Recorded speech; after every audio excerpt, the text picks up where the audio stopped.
Hey y'all, welcome back to Motor Unlimited. I'm Eli. I'm Kefley. Today we're going to talk about the Charlotte race weekend, but first we got more toys to unbox.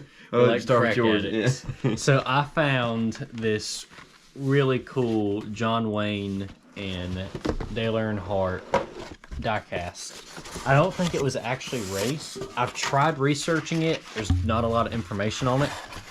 And it's one of 800, I think. But it is beautiful. It's in great One of condition. 800. I can't remember what the box said. But hood opens, everything works on it. If I can get it open. Flaps open. I mean, it's beautiful in wonderful condition. I love it. It's got cowboys on it, so cool. And I got the Johnny Cash color chrome Dale, and this car is so sleek. Like it's so shiny. I don't know, it's just so much smoother than the other diecast, and it's very detailed as well. I don't think it's an elite quite, but it's close. Anyway, so there's that, and then I also got a shipment. I bought some stuff on Lionel again. Oh, and who expected that? Yeah, for the Memorial Day sale, and I got another box for that as well. Let's put this stuff up. I need to put him somewhere whenever we're done with I'll it. just hold the box. No, I mean I ended up like take them out, put them in my collection at some point. I don't know where I'm going to put them. I need to get something to put on my 1/24ths on because I'm out of room on my table now. Like a crack addict. Yep. All right, here's the big box. I'm gonna start off with the little one. If I can find them down in here. Man, got the Tootsies.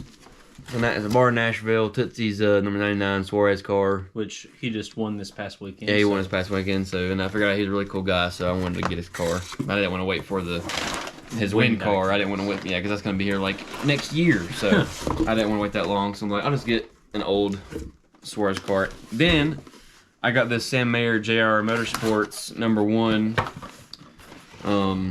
signed car. Sadly, it is a standard finish, so the wheels don't turn. You know, the trunk don't open. But signed is signed. It is signed, yeah. And right there's the Jerry Motorsports certificate of authenticity, COA. I can't speak right now. But yep, looks really clean. Carolina carports. Guess they make carports. They still have that. Sign right there on the sign right there on the windshield.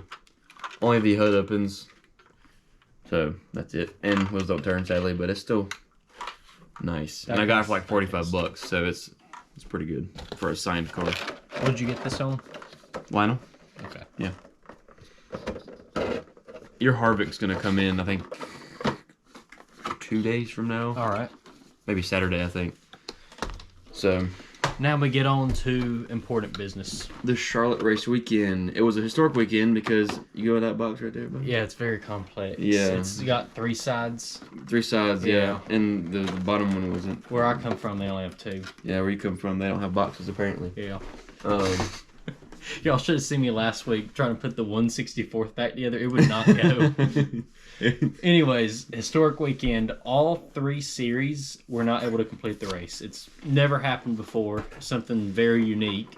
Thank you to the rain that we needed so bad, but at the wrong time. Well, the truck race wasn't because of rain. It was because Indy Indy 500 had to broadcast something Yeah. on FS1. So they're like in the NASCAR race early. But Suarez takes the win. It was a very lucky win, I feel like. It was a good strategy call. Put him up in the front on old tires and somehow held off all the Toyotas, which dominated all day. Yeah, and props to Larson for helping him out too. And He pushed in every crazy restart. push. Yeah, And then right as soon as Hamlin got alongside of him, they'd throw a caution. yeah. And it happened 2 or 3 times. I don't know if it was divine intervention, if it was just luck, or if it was skill, but something happened that put a KBM driver in first place. Yep. Also, do want to highlight this. The finish at the Indy 500 was insane. 3 wide. I think it was close to 3 wide, and they two at the end.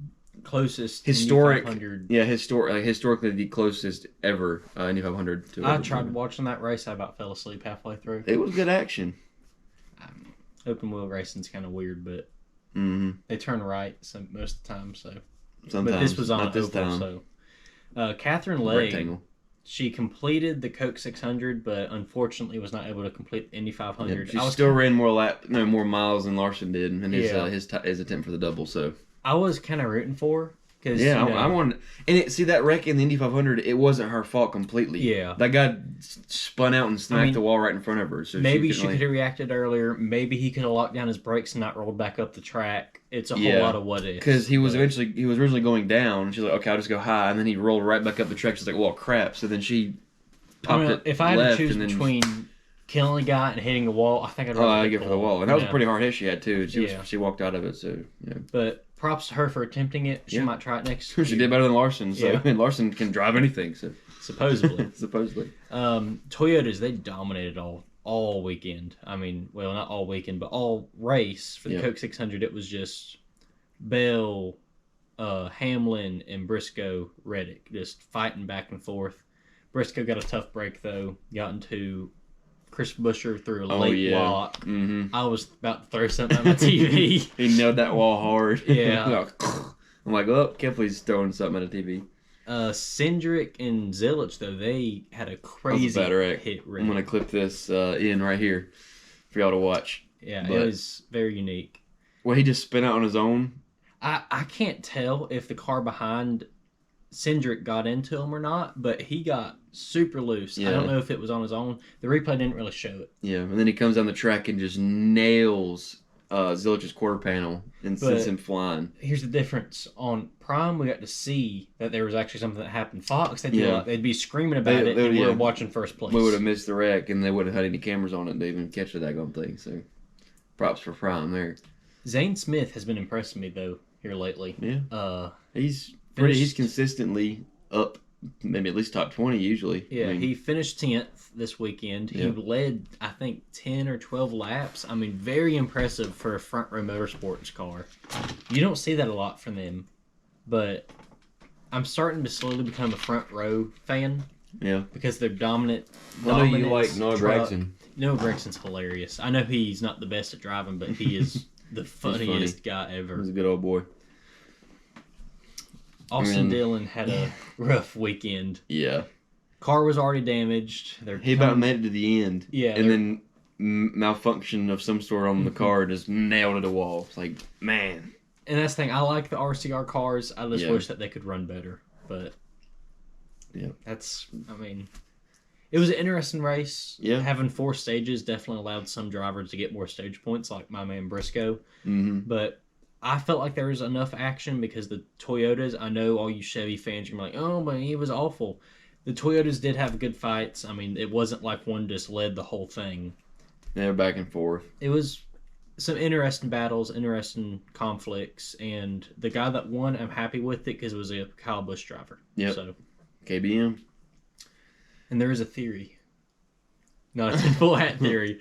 But someone pointed out that the 34 of Lane Riggs minus the 9 and minus the 7 is equal to 18, which is Kyle Busch's number. Yep. Old Eminem. And that all these things happened to let a KBM driver win. It's interesting. I don't know. It's pretty cool. We might make a 10 full hat video on that. I don't know. I think we kind of covered it right there. I mean, there ain't much else to talk about. Well, we could go down some rabbit holes. Might be not the best to do that. We'll let him rest in peace. Might say something that Whitney might want to take back. We'll let him rest in peace. We probably shouldn't beat that too hard, but I guess that about does it for the longest race of the season. Now they're going to only get shorter. Yeah.